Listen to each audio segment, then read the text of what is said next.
It's September 17th, and this is now the garden. So I ripped out, this is where the zucchini were, so I ripped all of them out, and I planted right here. This is my music garlic, and it hasn't come up yet. And right here, these are radishes, because I really like radishes. The other squash is still going. You can see I've got one, I'm kind of saving that one for seed. That's one of the gourds. And then my Seminole pumpkin is still going. It's mostly just producing seeds. I ended up with a lot of squash bugs. So I didn't want to deal with squash bugs anymore. And even though I planted 2 new zucchinis, basically the cooler temperatures and the squash bugs, they're not really doing much of anything. I got a few zucchinis off of them, but that was pretty much it. Aha! Look what we have here. So this is the Moreno garlic that I planted, and it is coming up. So that is good. So I've got one there. It was looking a little dried out, so I was a little worried that it wasn't going to make it. Then I threw some more radishes over here. I've got some carrots that I put in. They're kind of competing more with my sweet potatoes than I thought they would, so I'm actually going to harvest some sweet potatoes today and see how they look. But the peppers are still going great. The Buena Mulatas are doing fantastic. And the long beans I decided to save for seed at this point, so they're just super long and crazy. And then my 3 sisters garden over here is looking kind of okay. You can see right there. This is this Claridge blue corn. It's supposed to be a dent corn, so it's almost done. And that was the one I hand pollinated. This one I didn't pollinate quite as well, just from feeling the ear. It's probably not very good. Ooh, I got a big old mantis. Look at that. Hi, Miss Mantis. That's probably a Chinese mantis, so I'll probably toss it to my chickens, because A, they like mantises, and B, it probably, well, I don't know. It's kind of tempting when it's close to the garden to let them eat some of the bugs that are over here. But they also tend to eat my pollinators, so not always a real big fan of the mantis in my garden. But anyway, so we'll see what we get as far as corn. I think what I'm going to do next year is just kind of fill this whole side probably with corn and beans and just go from there. So see here, this is one of the purple regular Phaseolus vulgaris bean, and it's now matured into a pod. So this I can save as seed for next year, and I was really saving these for seed next year also. And just in case, because there's a lot of rumors going saying that maybe there won't be much seed available. It's definitely possible. Safest thing to do is you just save your seed in that case. Also notice here, I pulled out a lot of my cabbage because they were just getting so bug eaten. And then this one, even though it's on the end of this super long stalk, it's actually doing pretty well.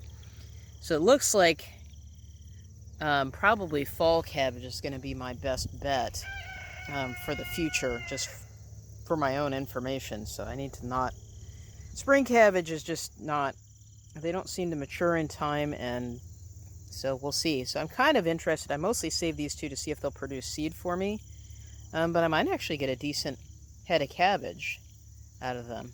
Now, if I want to save seed, I probably have to not cut the head of cabbage and then hope that it's going to bolt and produce seeds. Oh, and the other thing over here that I have that I tried that I've never tried before, these little seedlings right here, this is tatsoi. So this is an Asian green, and it is related to turnips, but it's supposed to be very cold tolerant. So I'm probably going to put out another round of these once I pull up some more of the sweet potatoes. So I'm trying to extend my season basically as late as I can go. So we'll see. This is my front bed, and it's still kind of being aggressively pursued by the bits of prairie. I don't really mind these guys because they do a lot of pollinator attracting, but the grasses are a little bit too aggressive, and I don't really want to keep them around. So this is the dragon's tongue, and it's been really productive, and it kind of just petered out, but now that it's cooled down, it's actually producing a little bit. Not a lot, but a little bit. So, got at least, here's a nice sized bean right there, which again is not a lot, and if I were a little more aggressive with my fall planting, I'd probably rip these out and put something else in. The kale's doing quite well. I have been harvesting some of it. You can kind of see some pulled pieces there, but kale seems to be a lot more resistant to a lot of the insects that attack kale crops, so it's a good one. I may plant actually some more. There's some purple kale. It's not my favorite thing to eat, but it is healthy, and it's a green that lasts. I know that this can tolerate a lot of cold temperatures because I have run this before in other gardens, basically pretty much all the way until spring. Oh, and see, this is my pumpkin, but you see what happens basically as it gets later in the year. I'm busier and I have less time to actually come in and take care of these guys. So unfortunately, they can just really devastate pretty much anything that is Cucurbita pepo, which is what pumpkin is. It's the same species of zucchini, and pumpkin can kind of get away from this. It basically just grows away from it. It grows so fast, it's not as big of a deal. But it's a little bit of a problem. So right here again, I've got my kale kind of flopped over, and maybe I'll pull it out at the end of spring or something like that. That's one of the flowers. You can actually eat those. I've been eating some of those because I get a whole lot of pumpkins. This is the sweet potato. This is the purple sweet potato, Dingus purple, Bayesian purple, excuse me. And I did get one cool thing over here. So I had it growing on my fence here, right at the side. And you can see here, I got a pumpkin. So this is the first time I've actually grown a pumpkin, so I'm pretty impressed with that. So it's starting to turn orange, and I had it on the fence, and I realized it was going to probably sink and maybe break the vine, so I just upturned a bucket and set it on the bucket, and it's doing pretty well. So again, this is some more dragon's tongue. These over here, for some reason, and I don't know if it's the direction the bed's facing, they just got a little too much sun, and they were a little more baked and hot during the year. They didn't really produce very well. I had the Blue Lakes, and they were producing seed for me, so I pretty much ripped all of those out to collect the seed. And over here, this is the cilantro. These are the seeds of the one that I had growing here earlier. So I'm probably going to have to dig some of these up and bring them inside because they're definitely not frost tolerant. And you can see the tomatoes are actually still producing. Not a whole lot. Well, actually a lot. We have a lot of greens. They're not flowering quite as much as they were right now. But there's a lot of tomatoes here, so I'm probably going to have to do a fair amount of canning. Actually, they are flowering pretty well. You can see up there. So tomatoes are still doing okay, and that's pretty impressive. So I like to pick them when they're like this. They're not necessarily super pretty right now, but bring them inside and they'll ripen up pretty quickly.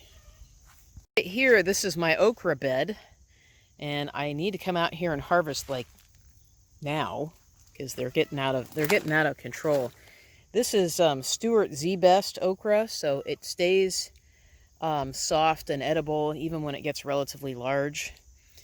This one is excessively large, and I went ahead and left it again for seed production because I want to make sure that I have seeds. And some of these guys over here, they finally started producing some okra. So even though they got a little stunted by my protection, in fact, you can actually see a root that came up was blocked by my root fabric. I did poke some holes in it, but we didn't want the prairie coming up through it, and we definitely blocked the prairie, but unfortunately we blocked some of the okra as well. And the cherry tomato is still producing pretty well. In fact, I haven't been picking them very well because I still have so many of the slicer tomatoes. But I have lots of these. I've saved seeds from these already. So they're doing pretty well. Again, I've got some prairie plants coming up that I probably need to beat back a little bit. But lots of cherry tomatoes. Again, I've still got our slicer tomatoes, but the tomatoes have actually grown so tall they're way up above the top of the cages. And that's probably partly because I started them a little bit too early inside, so they just got really big. And we've got our Corona peppers over here, which they're kind of producing, but I apparently planted them too close to the tomatoes, so they got kind of shaded out, which is, my fault, so I'll have to remember that for next year. This is the Puma pepper that's super hot that I'm afraid to try. And then all of this stuff is sweet potato. But I did get one thing that's kind of interesting that I'm probably going to see if I can try today. I got one watermelon. One, and it's tiny. And had a friend over on the Living Traditions Homestead channel, and they said how to tell when your watermelon is ripe is when this tendril goes brown. And so it's brown, so we'll have to see if that's any good or not. Back to the bean towers. I did a video specifically on the beans and talking about Phaseolus vulgaris. But yeah, our bean towers are mostly done, although with the cooler weather, they have started producing a little bit. There's a few flowers. I thought they were completely done. But beans love cooler temperatures, so basically when the temps get cooler, they start to produce at least a little bit again. Although I've been saving a lot of these for seeds. There's Bossy. Hi, Bossy. So anyway, got those. But the big show is this guy right here. This is our Hopi yellow bean, and like I said, it is day length sensitive, so it started producing really late, but it's still producing and it's still flowering like mad. And so this is basically our source of green beans right now, but it's also useful as a dry bean. So I've been saving, kind of intentionally letting some of these dry so that we can get, of course, some seeds from this, because I have no more seeds of this at all. And this is actually a hard to obtain variety. So I definitely want to save seeds from this, because I won't have an option from saving my own seeds for this. This is my cross that I did with one of my other beans. So hopefully that will turn out okay, and we'll grow that as well. But anyway, we've gotten some pretty good beans here, and we've gotten kind of some secondary production, even though I'm saving most of this for seed at this point. So still getting a few beans here and there, at least enough for me to have at least a little snack. So that's how my garden is doing. I'm going to harvest a few things and hopefully show you what they look like. Alright, so growing sweet potatoes in heavy clay is a little rough. These are the vines that I pulled out. This is a variety called forkleaf. Now these were planted pretty late, but I'd say that's respectable for basically, essentially 3 plants. So, and unfortunately I'm not very good at pulling them out yet, so I've been kind of chopping them up. So this guy right here seems to be, since it was on the corner and there was nothing else around it, it seems to have done a little better. So I'll have to remember that for the future and basically just give them more space. All right, so right here, this is my peanut plant. This is the one surviving peanut plant that the birds or whatever it was didn't eat. And I kind of accidentally pulled one up. So having grown peanuts a few times before, even though they look like they're white, they will actually dry up, and those will be pretty much mature. So I've learned also, it's like I probably need to start them inside just a little bit early. But if you see these things right here coming down, those are the pegs. And those actually represents, each of those will represent a separate peanut. And you can tell it's just starting to get going.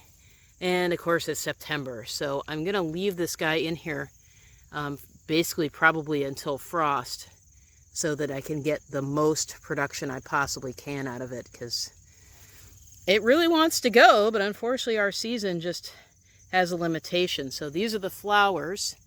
Like most other legumes, it's self-pollinated, but basically it sends its ovary down under the ground to develop.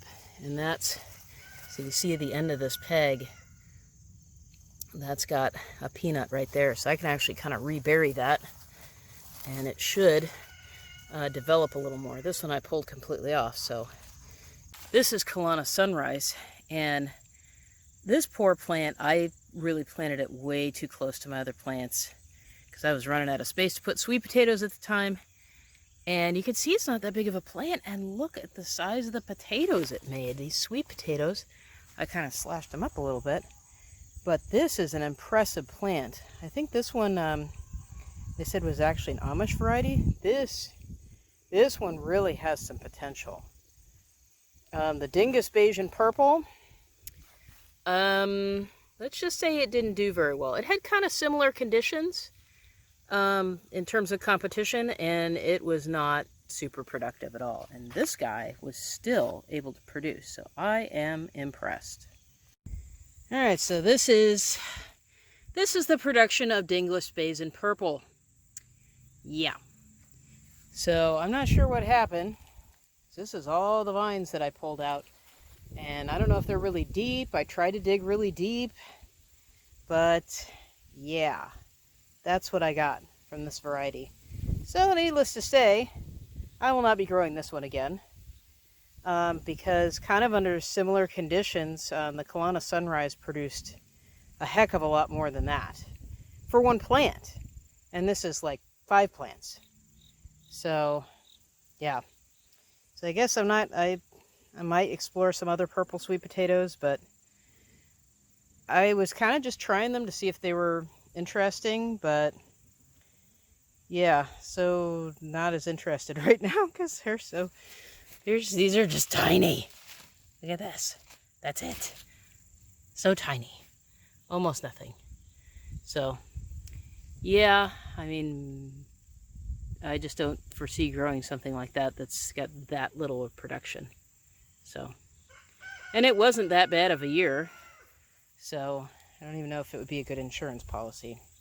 So that's my sweet potato harvest. The 2 winners were pretty much fork leaf, which did basically those 2 piles, and then I had Kelowna Sunrise, which didn't have near as much space and had a lot more competition, as you can tell by the smaller amount of vines. The nice thing about Kelowna Sunrise is because it's much more viney than fork leaf, you can kind of plant it with a little bit more competition and it's going to find light somewhere. And that seems to be a neat thing about that. The fork leaf is still technically vining, but a lot more bushy. So if you want to plant it somewhere where you want to take over a space and just say, I want all sweet potatoes there, it's really good for that. So I like both varieties. I'll probably plant both of these again in different spots next year. And we'll cut open the watermelon and see if it looks okay. Here we go. Looks like our watermelon was pink. I'm gonna have to take a taste test. I'm impressed. It's like that's my first watermelon I've ever grown. So, woohoo! Hopefully it doesn't taste bad. Let's find out.